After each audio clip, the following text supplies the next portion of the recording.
ועשית את המזבח עצי שיטים 5 אמות אורך ו5 אמות רוחב, רבוע יהיה המזבח ו3 אמות קומתו.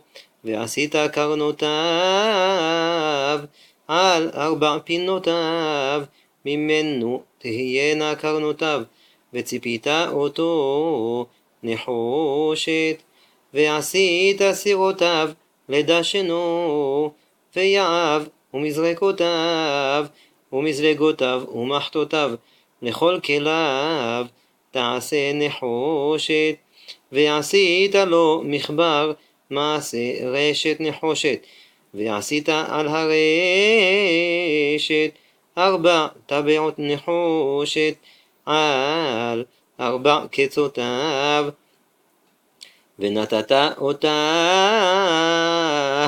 תחת קרקוב המזבח מלמטה, והייתה הרשת עד חצי המזבח.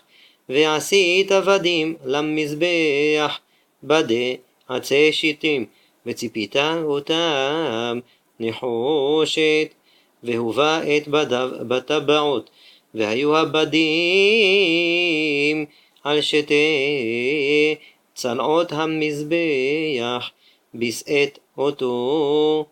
נבוב לוחות תעשה אותו, כאשר הראה אותך בהר כן יעשו.